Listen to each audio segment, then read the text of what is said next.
up, guys? This is Steve the Dick, your host of HeadKick Audio. This is episode number 40-something, and since I haven't done an episode in so long, the YouTube video is going to be in my living room, because fuck it, why not? I wanted a little bit of change of scenery. We did some little changes in here, so you're going to be able to hear the fish tank, the fan, the dogs barking outside, but hey, the fucking picture looks pretty cool, and the sound is pretty clear and crisp, I guess. And fuck it, you know what I mean? It's whatever. It's episode 40-something. I don't even remember where the fuck we left off after quarantine.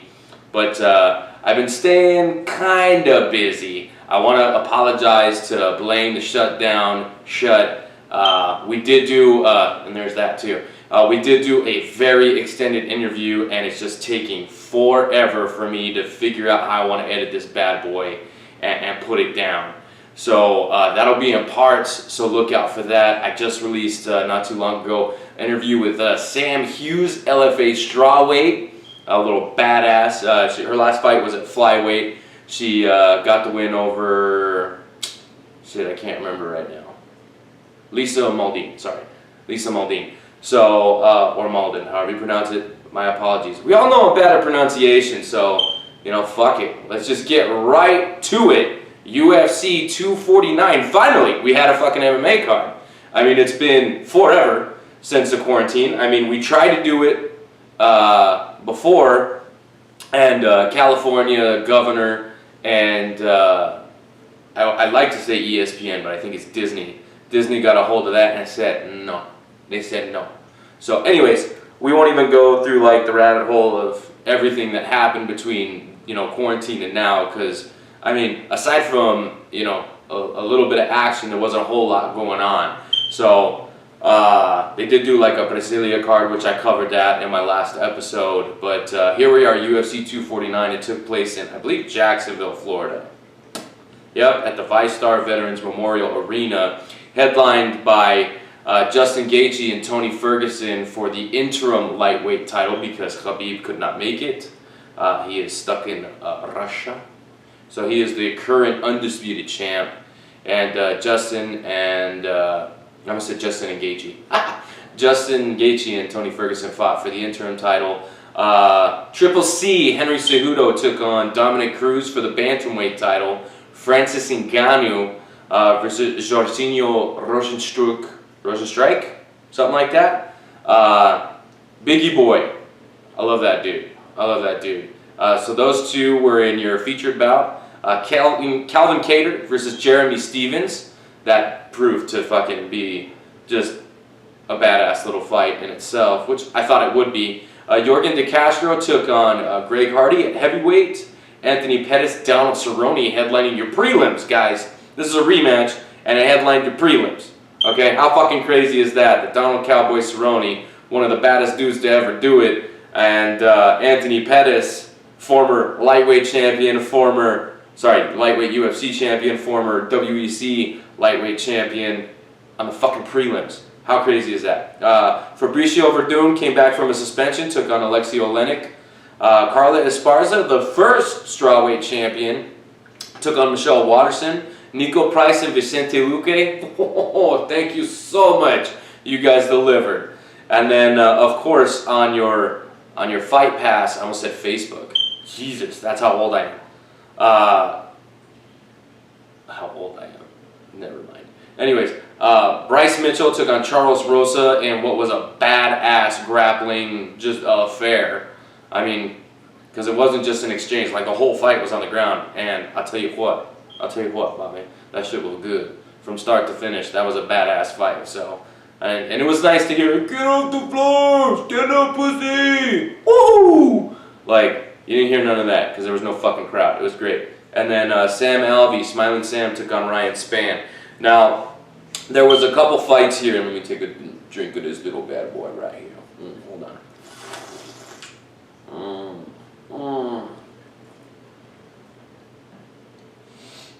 Shh. We don't say what's in that.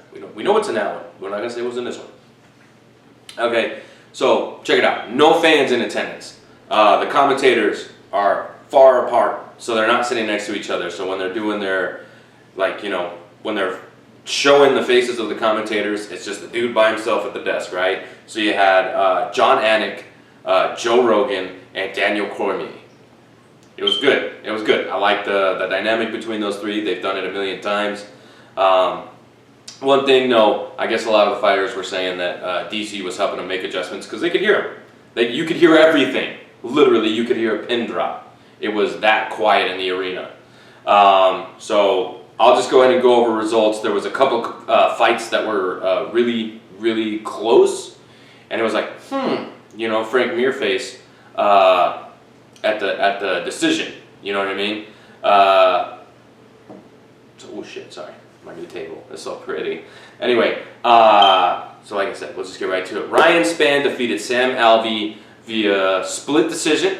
I thought it was 2-1. I thought Spann was the rightful winner there.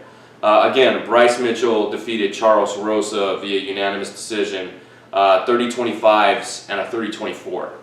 So Rosa, I thought, you know, being the better grappler on paper, would probably, you know, edge it out if it went to the ground. Nah, Bryce Mitchell dominated from start to finish. He didn't get in a bad position during the whole fight. It was phenomenal.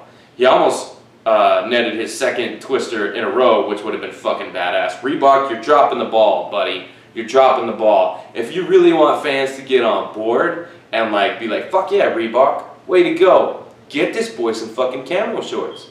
It shouldn't take this type of fucking excitement to drum around a guy. Just be like, hey, you know what, fuck it. He's in the UFC, and I get it. Everybody will start asking for their own shit, but this guy's got a brand all on his own. And it was built before this fight. So you could fucking do the guy a solid. Even if it's, I don't care if it's Reebok color camouflage. It doesn't matter if it's black and red. I don't care. Get the goddamn camouflage on this boy. Anyway, it was a very, very fun fight. Although it was contested like 98% on the ground, it was, in my opinion, just one guy's opinion, but it was the best fight on the card. Okay? It was the best fight on the card. I don't know where it sat. We'll get to the bonuses later, but in my opinion, and I'm not even like a grappler, and it was a good fight to me. And there were several good fights on the card. Sam Alvey, Ryan Spann, kind of a slow start to the beginning of the card, which is kind of normal. Sam Alvey's not really a in-your-face type of guy. Neither is Ryan Spann. So it took a while to get those guys going, but the third round was fucking fantastic. But Bryce Mitchell, Charles Rosa, from start to finish, just in-your-face grappling, and it was fun. It was a very fun fight. That led us into Vicente Luque versus Nico Price 2. These guys have fought before. Vicente got the win, and Nico Price was really fucking, like, it was a close contested fight. I think Vicente Luque was a little bit crisper and just like a step ahead. Nico Price is always wild, so he can catch you, and he did catch Vicente a few times to where the tide could have turned. But the doctor stopped it in the third round, 337. There was some damage to the eye. You should have seen maybe a burnt. Oh no, hold on. Burnt, because there's more room over here. I'll put a picture of Nico Price right there so y'all can see it. Cause oh man. But that was a fucking phenomenal fight as well. This fight took almost 97% on the feet. You know, there was a couple takedown attempts, and I'm not really sure, my memory serves me right, I don't think there was very many exchanges on the ground, if any. Going off this memory, not yours, mine sucks.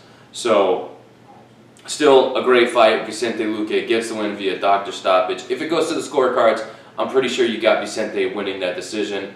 But it was a very close fight and a very fun fight. Not super close. Not like, hey, Nico Price could have won that fight. You know what I mean? I thought Vicente was winning the fight, but it was close. Okay? But phenomenal nonetheless, my dudes. Phenomenal, phenomenal fight. Can't wait to watch that shit again. And one of the decisions, I was here with the MMA white belt, Crazy J. Y'all remember my former co-host. Well, him and his family, they came over to watch the pay-per-view because, of course, you know, we hadn't had some fucking some fights in a while, and you know, he wanted to get down. So he loves Michelle Waterson. Like, there was no, hey, who you going for, bro? Because we all know who he was going for.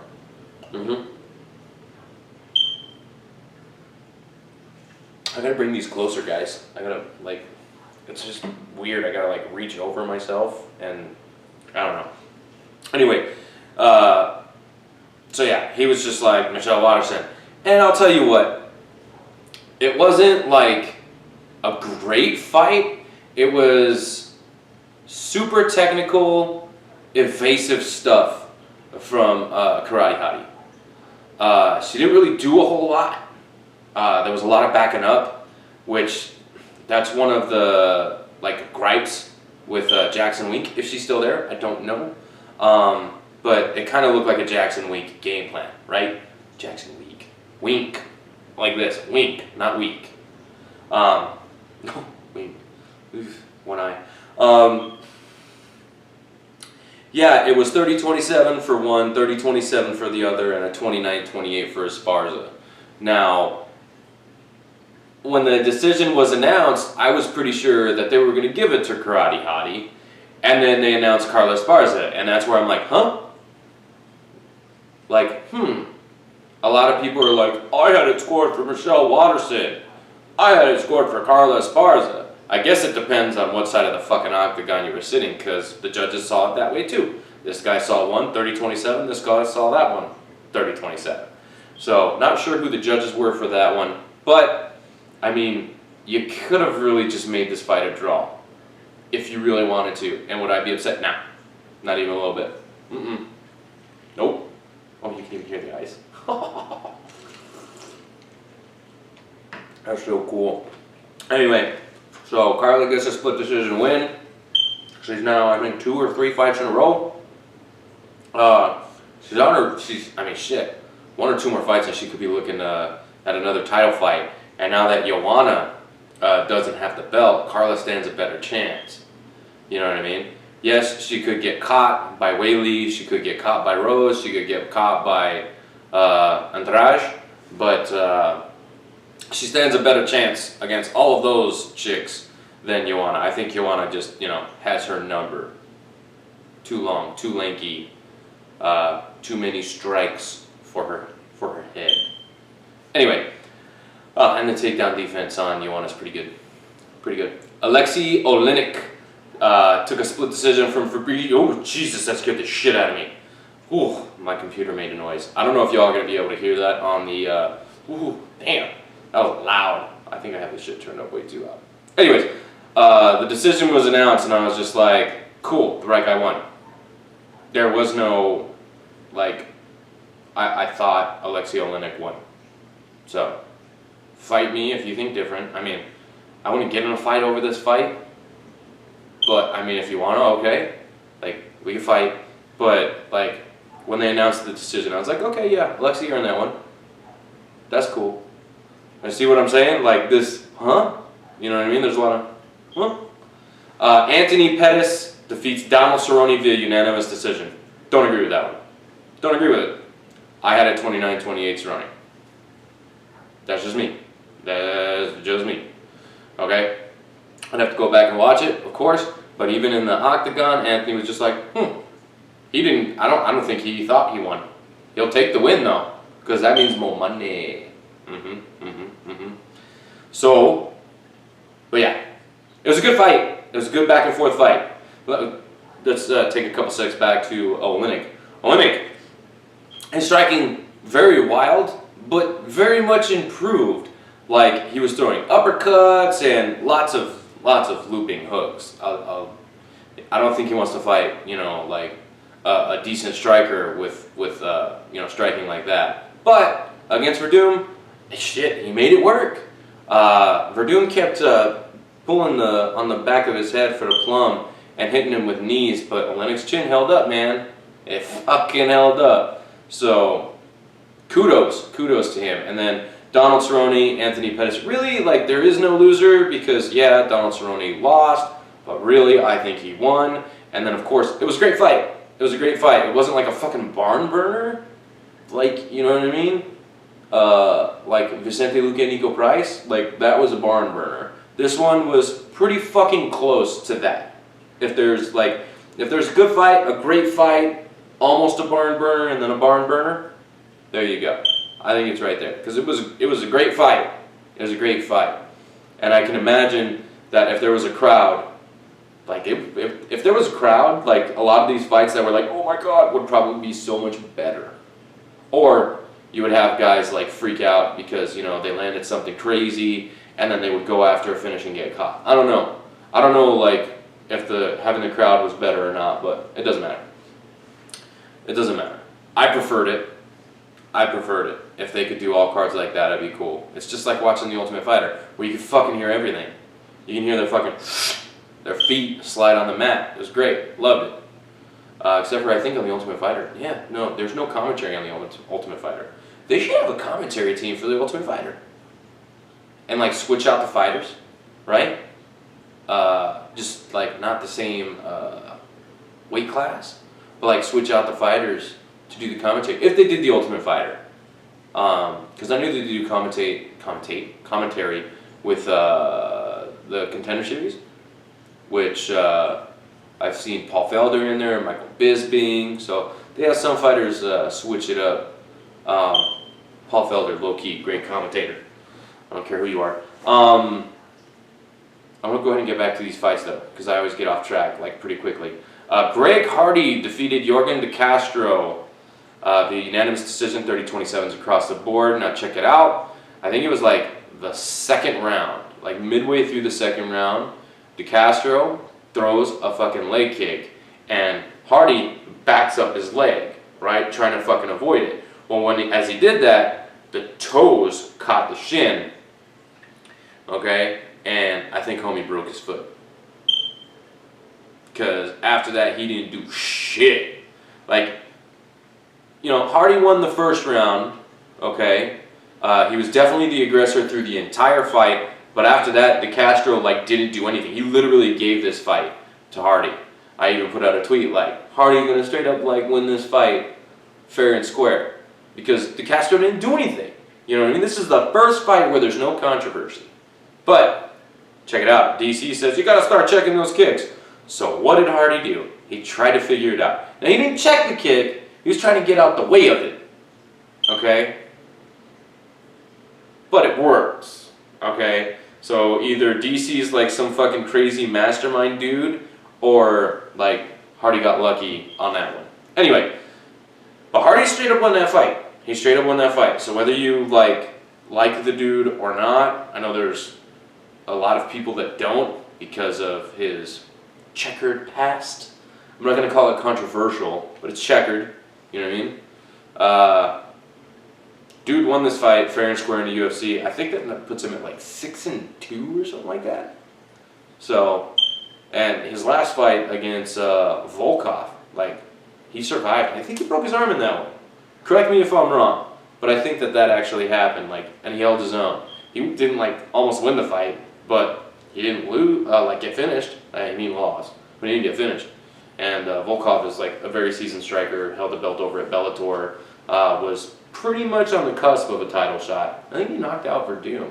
I think I remember that. I love it when that guy gets knocked out. I don't dislike Verdum, but I like when Verdum gets knocked out. Like when Stipe did that. Oh, the chair! You remember that? You remember that?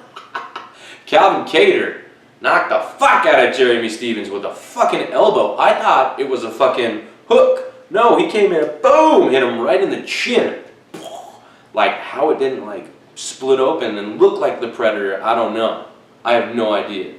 But he knocks him out in the middle of the second round, in the middle of the cage, and I think he got clocked and might have got his nose broke while he threw the elbow.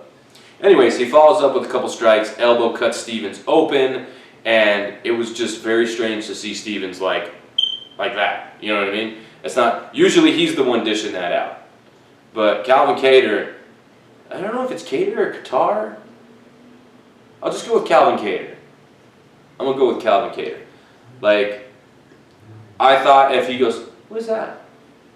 Might be a car outside. I don't know. I can hear it. I don't know if you can hear it. But if he goes 5 rounds against Zabit when they fought, he wins. Zabit can't do 5 rounds, and I think he got lucky that it wasn't a 5-round main event. It was just a 3-round because I think it was like quote unquote short notice. And I think it was short notice for Cater. I don't think it was for Zabit. I think it was in Russia too, because I think Zabit was already supposed to. Anyway, let's not try to remember stuff when we're in the middle of this, shall we? Francis Ngannou. Okay, so check this out. Rosenstruck, Biggie Boy. I thought he was going to be the guy to knock out Francis Ngannou. Like, I almost wanted to put money on Biggie Boy. I don't gamble, but I was just like, you don't call out Francis Ngannou just to get starched. I mean, apparently you do, but I don't think that was the plan. I don't think that was the plan at all. Now, Biggie Boy is a very seasoned striker, and both these guys kind of look subpar strikers. Now, they're big guys, so it doesn't matter how you land the strike. If it lands clean, I mean, good night. It's over. You know what I mean? And that's what happened. The exchange was wild. It was very uncalculated. But when you're a force like Ngannou, when you come forward like that, it really doesn't matter how they fly, man. Like I said, it just takes one of them bad boys to, and you know what I mean? Oh, my dogs being so good. They're laying on the couch right there. You can't hear or see them, but they're all laying on the couch being cute as fuck. Sorry. Anyway, yeah, because I watched the exchange, and it was wild. It was like, really? And both guys are great strikers, okay? Both guys are great strikers. Ngannou's boxing is usually pretty good, and then Rosenstruck's kickboxing is phenomenal. You know what I mean? So, but damn, 20 seconds, bro. Glad I saved my money. I'm really glad I saved my money. So that set up your co-main event, Henry Cejudo, Triple C, taking on Dominic the Dominator Cruz. Now, I thought Cruz was going to win this one.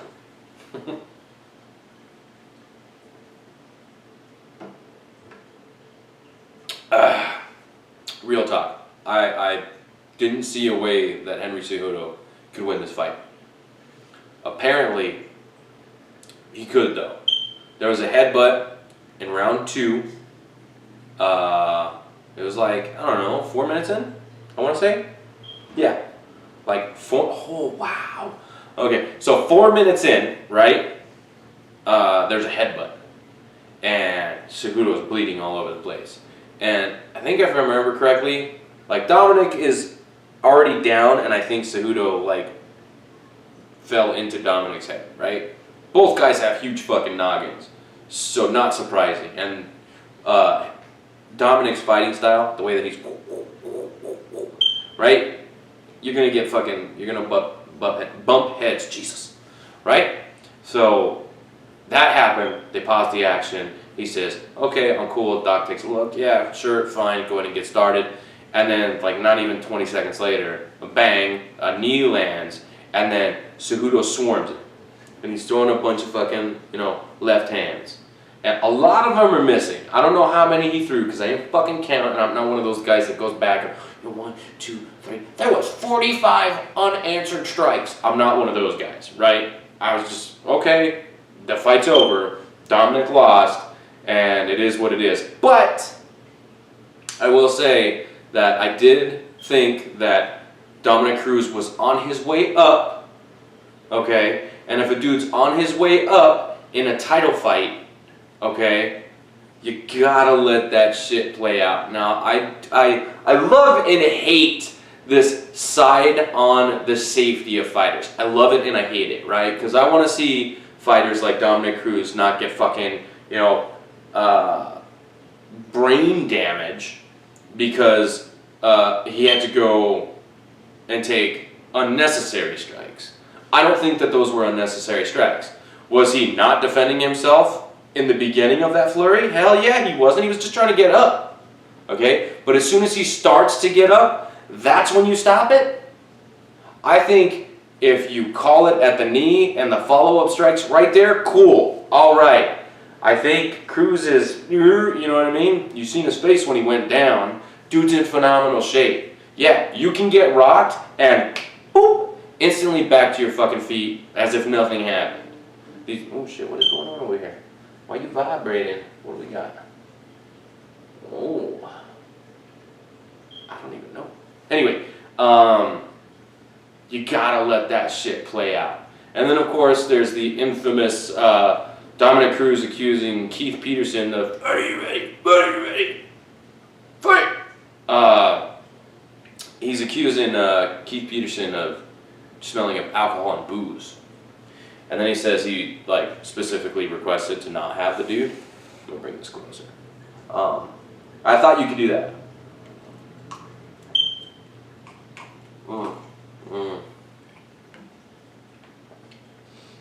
I really thought that you could do that. I may have been wrong. But who knows? All I know is Keith Peterson is usually spot on with his calls. I just think he made a mistake. And, shame on you, Dominic, for fucking, you should have just taken your fucking loss and just rolled with it. Okay? It's not the end of your career. You're only, fucking 20-something and 3? Okay? You've only lost 3 times. And that's Cody Garbrandt, Uriah Faber, and Henry Cejudo. I mean, all 3 are fucking champs. So just relax, dude. Your career's not over.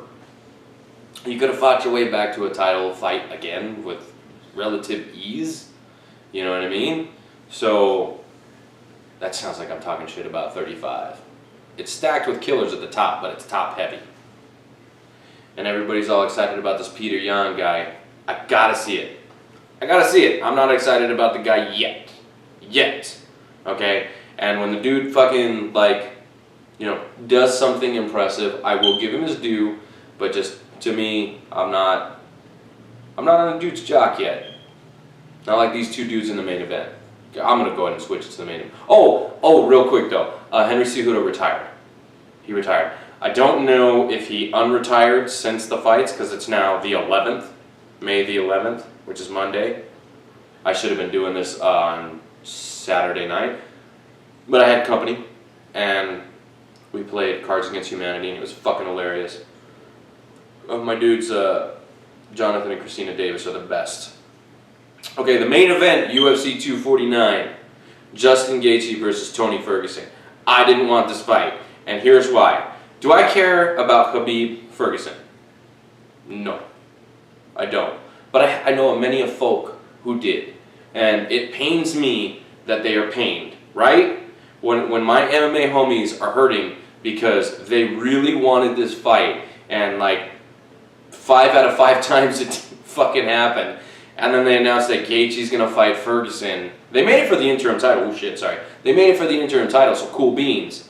But as soon as they announced it, I'm like, oh, well, there's your fight. That's not gonna happen now, because Gaethje's gonna come in here and fucking knock Ferguson out. That's what I said. That is what I said. On numerous sites, on numerous tweets, maybe, if my memory serves me right. But I've said it. Okay, I said it, and I didn't will it, but I thought Gaethje was gonna win the fight. And turns out, son of a gun did. Was it an awesome fight? Fuck yeah. Gaethje turned calculated. I don't know how you go from the human highlight to the human calculated highlight. Like, what the actual fuck? If Gaethje was fighting like that against Poirier and against Alvarez, I don't think those 2 win that fight. Like, if they were to have a rematch with him right now, I think Gaethje probably beats both of them. If he fights like that. Calculated, calm, cool, and man, super, super impressive. Ferguson, again, it's one of those things where the dude's got solid wins, right? He's got solid wins. He's got wins over Kevin Lee. I think he's got a win over Edson Barbosa, Anthony Pettis, Cowboy Cerrone. So he's got some nice feathers in his cap.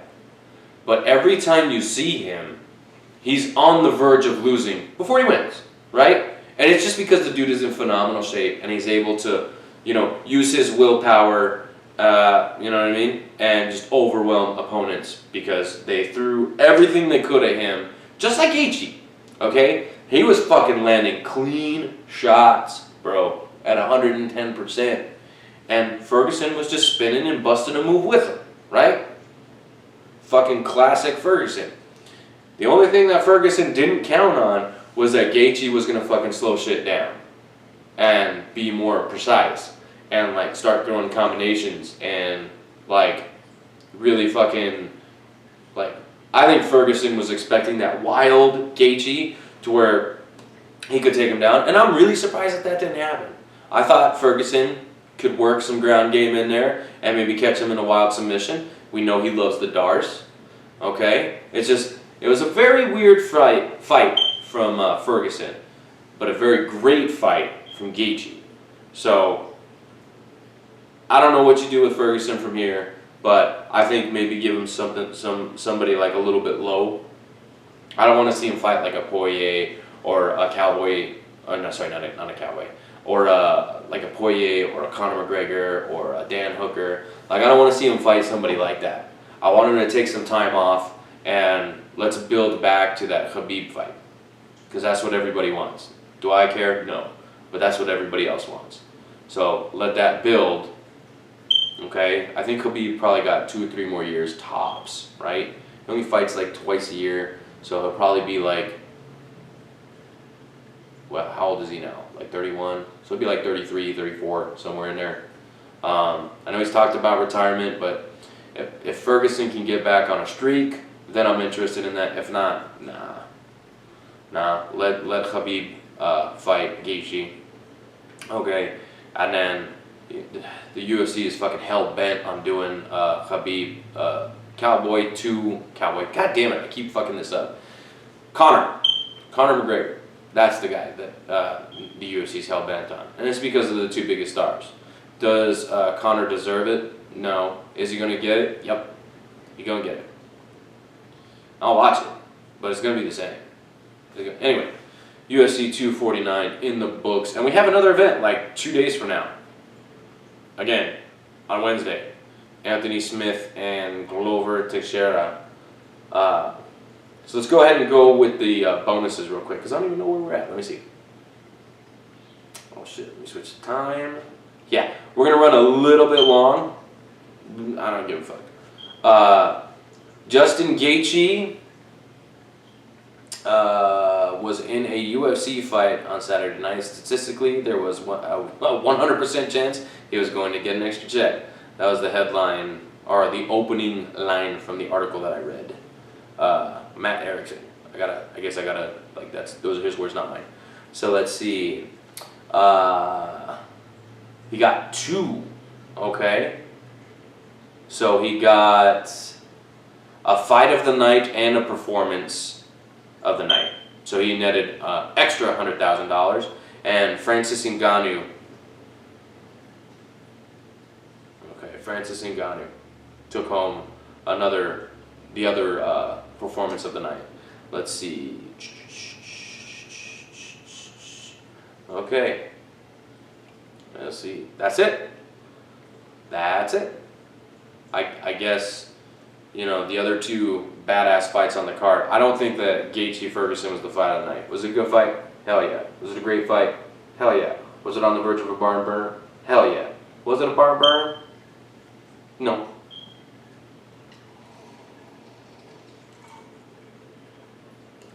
That was a great fight, though.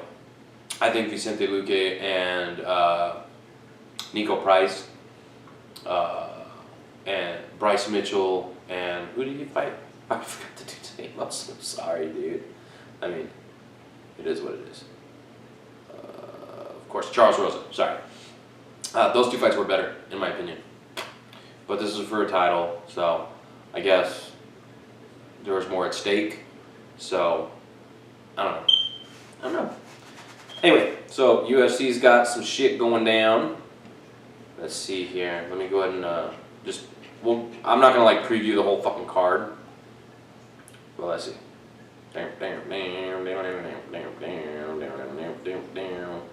Okay.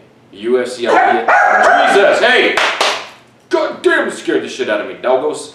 Anthony Smith, Glover Teixeira is your main event. Owen St. Preux bumping up to heavyweight. He's going to fight Big Ben Rothwell in your co-main, it looks like. Drew Dober, versus number 15, Alexander Hernandez. Ray Borg versus Ricky Simone. Carl Robertson versus Marvin Vittori. My wife's going to like that. She likes Vittori. Andrei Arlovsky. Okay, so he's still fighting. He's taking on Felipe Lins. I believe Felipe is like the PFL champ at heavyweight for the first season. Michael Johnson versus Thiago Moises.